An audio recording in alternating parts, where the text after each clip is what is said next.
Bismillahirrahmanirrahim. Assalamualaikum warahmatullahi wabarakatuh. Oke, pada kesempatan kali ini kita akan belajar tentang PPh pasal 23 yang nanti akan kita pelajari berkaitan dengan kegiatan seperti permodalan, kemudian jasa dan kegiatan.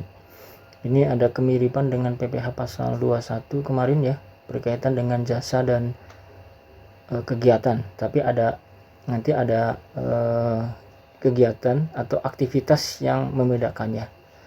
Oke, kita langsung saja ke pembahasannya. Nah, nanti di dalam pembahasannya itu nanti kita akan belajar tentang pengertian, kemudian siapa yang memotong karena ini sifatnya adalah pajak yang dipotong, kemudian setelah itu penerima, penghasilan yang dikenakan, penghasilan yang dikecualikan, tarif dan dasar pemotongan, contoh penghitungan dan saat terutang dan pemotongan serta tata caranya. Oke, kita langsung saja. Yang pertama adalah pengertian.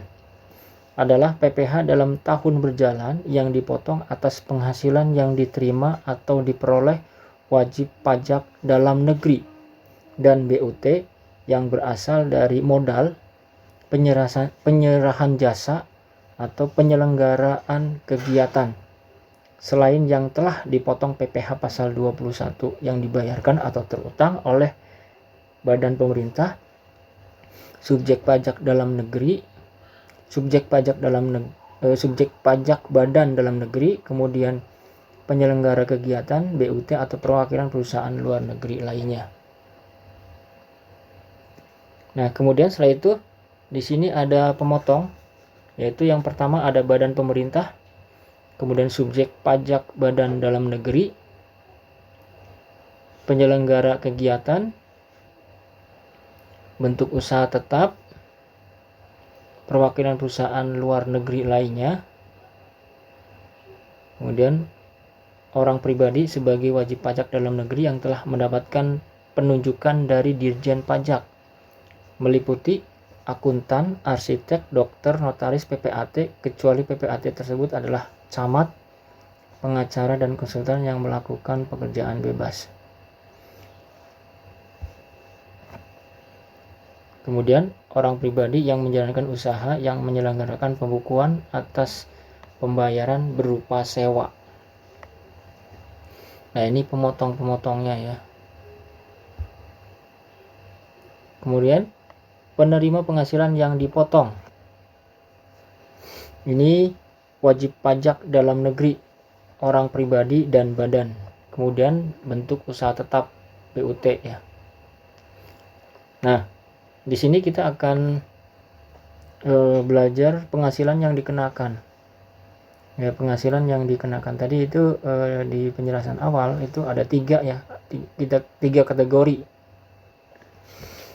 Nah, penghasilan yang dikenakan ini adalah dividen, bunga termasuk premium, diskonto, dan imbalan sehubungan dengan jaminan pengembalian uang atau pengembalian utang, royalti, hadiah, penghargaan, bonus, dan sejenisnya, kemudian sewa dan penghasilan lain sehubungan dengan penggunaan harta, imbalan sehubungan dengan jasa teknik, jasa manajemen, jasa konstruksi, jasa konsultan, dan jasa lainnya.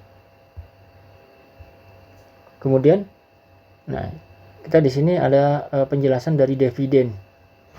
Dividen itu saya bacakan ya. Pembagian laba secara langsung dan tidak langsung dengan nama dan dalam bentuk apapun. Pembayaran kembali karena likuidasi yang melebihi jumlah modal yang disetor. Pemberian saham bonus yang dilakukan tanpa penyetoran termasuk saham bonus yang berasal dari kapitalisasi agio saham. Pembagian laba dalam bentuk saham, pencatatan tambahan modal yang dilakukan tanpa penyetoran, jumlah yang melebihi jumlah setoran sahamnya yang diterima atau diperoleh pemegang saham karena pembelian kembali saham-saham oleh perusahaan yang bersangkutan, pembayaran kembali seluruhnya atau sebagian dari modal yang disetorkan jika dalam tahun-tahun yang lampau diperoleh keuntungan, kecuali jika pembayaran kembali itu akibat dari pengecilan modal dasar atau statuter yang dilakukan secara sah. Pembayaran sehubungan dengan tanda-tanda laba termasuk yang diterima sebagai penebusan tanda-tanda laba tersebut. Bagian laba sehubungan dengan pemilikan obligasi, bagian laba diterima oleh pemegang polis, pembagian berupa sisa hasil usaha kepada anggota koperasi, pengeluaran perusahaan untuk keperluan pribadi pemegang saham yang dibebankan sebagai biaya perusahaan. Ini yang termasuk dividen. Jadi pembagian laba ya intinya. Kemudian yang termasuk di dalam premium diskonto imbalan sehubungan dengan jaminan pengembalian utang. Premium terjadi apabila misalnya surat obligasi dijual di atas nilai nominalnya. Sedangkan diskonto terjadi apabila surat obligasi dibeli di bawah nilai nominalnya. Premium tersebut merupakan penghasilan bagi yang menerbitkan obligasi dan diskonto yang merupakan penghasilan bagi yang membeli obligasi. Kemudian royalti. Royalti adalah jumlah yang dibayarkan atau terutang dengan cara atau perhitungan apapun, baik dilakukan secara berkala maupun tidak, sebagai imbalan atas.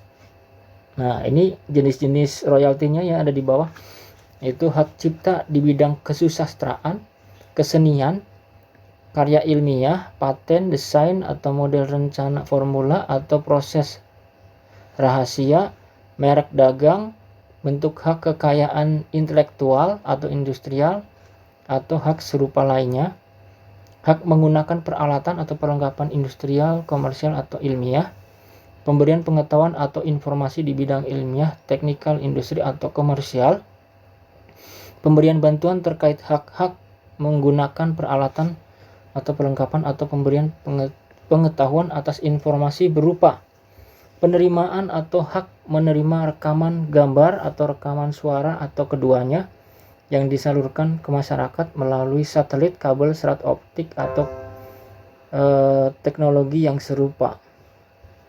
Penggunaan atau hak menggunakan rekaman gambar atau rekaman suara atau keduanya untuk siaran televisi, radio yang disiarkan dipancarkan melalui satelit, kabel, serat optik atau teknologi yang serupa.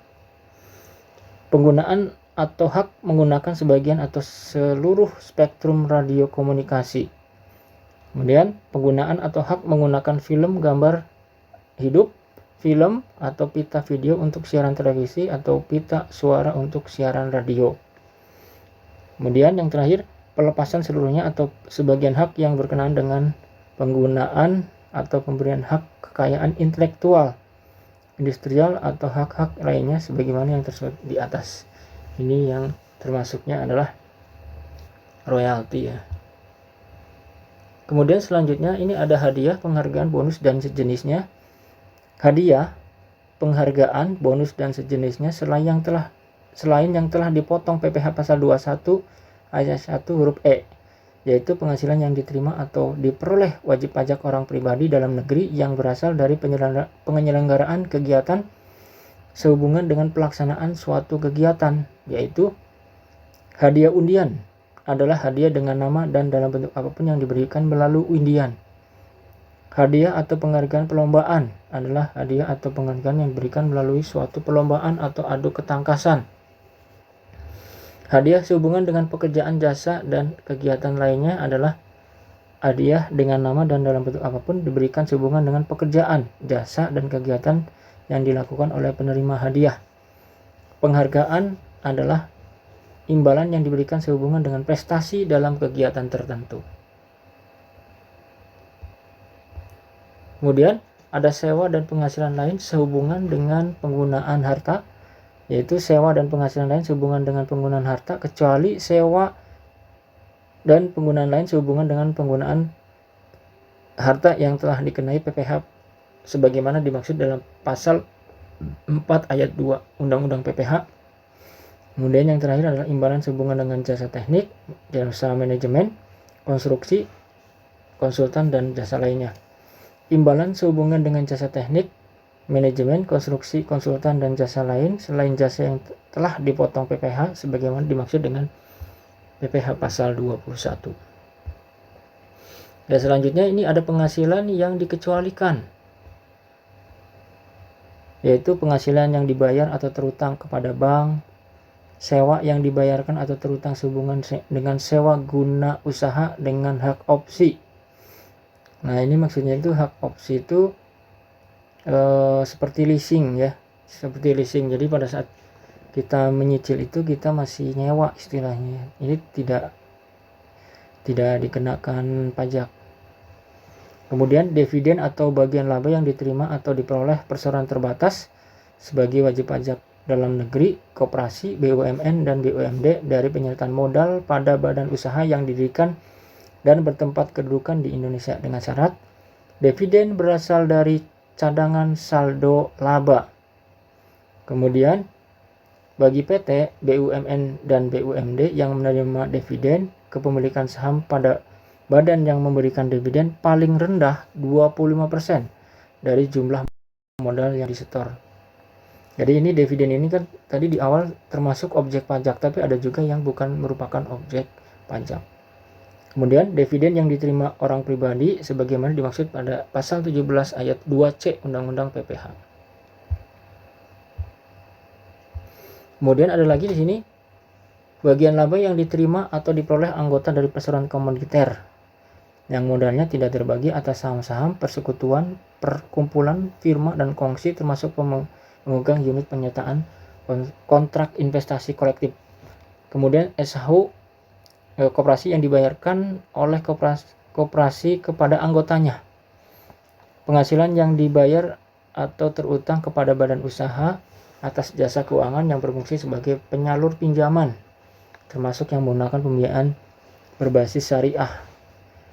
Badan usaha sebagaimana dimaksud terdiri atas perusahaan pembiayaan yang merupakan badan usaha di luar bank dan lembaga bukan bank yang khusus didirikan untuk melakukan kegiatan yang termasuk dalam usaha lembaga pembiayaan dan telah memperoleh izin dari Menteri Keuangan. Badan usaha milik negara atau badan usaha milik daerah yang khusus didirikan untuk memberikan sarana pembiayaan bagi usaha mikro, kecil menengah, dan koperasi termasuk PT Permodalan Nasional Madani. Oke, kemudian nah untuk tarifnya ya. Tarifnya itu hanya ada dua ya, yaitu yang 15% dan yang 2%. Nah, Anda nanti bisa dihafalin ya. Yang termasuknya 15% itu dividen, bunga, royalti, hadiah, penghargaan, bonus, dan sejenisnya. Yaitu yang 15%. Kemudian yang 2% itu ada sewa dan penghasilan lain sehubungan dengan penggunaan harta selain PPh pasal 4 ayat 2. Dan yang satu lagi adalah imbalan sehubungan dengan jasa teknik, manajemen konstruksi, dan jasa lainnya. Itu ya, jadi hanya ada dua tarif untuk PPh pasal 23. Jadi gampang ya, mengingat-ingatnya itu gampang. Nah, kemudian setelah itu ini ada contoh perhitungannya ya. Nah, kita ke contoh nomor 1. Langsung saja ke contoh nomor 1. Oke, PT Persada berdasarkan pengumuman dividen melalui RUPS sebelumnya melakukan pembayaran dividen tunai kepada PT Agung sebesar 30 juta. Penyertaan modalnya itu 15%. Maka langsung dihitung ya PPh pasal 23-nya, yaitu karena ini jumlah penyertaannya itu di bawah 25%, jadi kena pajak sebesar 15% ya. Kebetulan sama ini penyertaan modalnya. Jadi 15% itu maksudnya ini bukan penyertaan modal tapi tarif 15% kali 30 juta ya. Kalau perhitungannya gampang ya, langsung menghasilkan 4.500.000. Kemudian selanjutnya adalah contoh nomor 2, penghitungan pemotongan PPh pasal 23 atas royalti. Pada Mei 2011 di PT Bintang Cemerlang membayar royalti kepada Tuan Zakaria Haris sebagai penulis buku sebesar 50 juta. Zakaria harus mempunyai NPWP. Nah, PPh pasal 23 itu harus dipotong oleh PT Bintang Cemerlang adalah 15% ya, langsung kali 50 juta. Hasilnya 7.500.000. Ini yang dipotongnya. Kemudian yang nomor 3, perhitungan pemotongan PPh pasal 23 atas obligasi. Pada 11 Oktober pada Oktober 2011, PT Panorama membayar bunga obligasi kepada PT Angkasa sebesar 75 juta. Obligasi tersebut tidak diperdagangkan di BEI. Ini 15% lagi kali 75 juta menghasilkan 11.250.000. Kemudian contoh nomor 4, PT Kusuma memberikan hadiah perlombaan kepada PT Santosa sebagai juara umum lomba senam sebesar 150 juta. PPh pasal 23 yang dipotong oleh PT Kusuma adalah 15% kali 150 juta, 22.500.000 hasilnya. Nah, itu contohnya tadi ya. Kemudian ini saat terutang dan pemotongan. Terutang pada akhir bulan dilakukan pembayaran atau pada saat terutang, tergantung peristiwa mana yang terlebih dahulu. Pengertian dibayarkan atau terutang harus disesuaikan dengan metode pembukuan pihak pemotong pajak. Jika pemotong pajak menggunakan berbasis kas, terutama PPh pasal 23, dan pemotongannya pada saat pembayaran. Jika pemotongan pajak menggunakan basis accrual, terutang PPh 23 dan harus dipotong pada saat pembebanan. Nah, ini tata cara penyetoran dan pelaporannya. Disetorkan selama 1 bulan takwim ke bank persepsi atau kantor pos dengan menggunakan SSP paling lambat tanggal 10 bulan takwim berikutnya setelah bulan saat terutangnya pajak. Bila tanggal 10 jatuh pada hari libur, penyetoran dilakukan pada hari kerja berikutnya. Pelaporan pemotongan menggunakan SPT masa PPh pasal 23 yang dilampiri lembar ketiga SSP, bukti setoran, daftar bukti pemotongan, lembar kedua bukti pemotongan PPh pasal 23. Selambat-lambatnya tanggal 20 bulan berikutnya. Nah, ini ya. Ini ada rekapan nih supaya gampang mengingat-ingatnya.